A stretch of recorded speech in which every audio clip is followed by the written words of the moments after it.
All right, everybody, here are the three things that you need to know about this week. Number one, courts have ruled that the tariffs put in place by the administration, Donald Trump, are possibly illegal. So if you think back, the way President Trump enacted the tariffs, he did it under executive order, saying basically that these countries were a threat and bypassing Congress. Well, we have a court that now has said that is potentially illegal, and maybe we have to refund all the money that we took in from the tariffs over the last several months. No one has any idea how that would even be possible or what will transpire.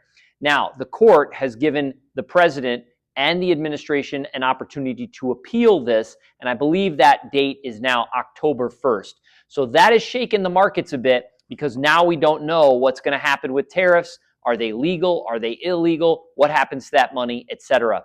Number two, also in sort of the court world, a recent court has basically ruled that Alphabet, parent company of Google, does not have to change their practices with Apple. So if you're not aware, there was a court that was looking into how Google and Chrome was embedding themselves into the Apple iPhone. And it really was the start of what could have been a potential longer-term legal ramification for Alphabet, which could have resulted in them breaking up the company, selling off Chrome, maybe breaking out YouTube, Waymo, other parts of that business. Well, this week a court ruled that that is not going to happen, and the stock shot up 9% on that news. Investors were very pleased. That also lifted the entire tech sector.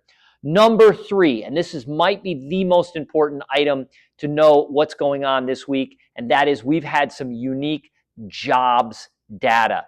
Every month we get a series of employment reports, things like non-farm payrolls, job openings, and the unemployment rate. Well, this week we've gotten 2 points of data that point to a significant slowdown in the jobs market. Number one, a report called the JOLTS report, JOLTS, that says how many jobs are open versus people looking for jobs. And for the first time in many years, there are less jobs available than people looking for a job. That's not a good sign.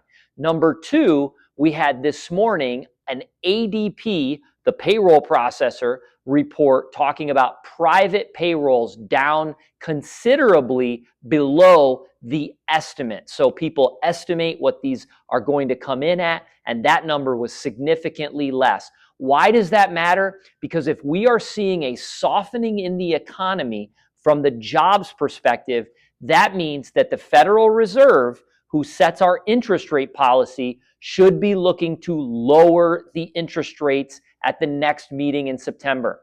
That is obviously a big deal for markets and anyone using debt to buy a home, refinancing a car, etc. So those are the three things that you need to know this week.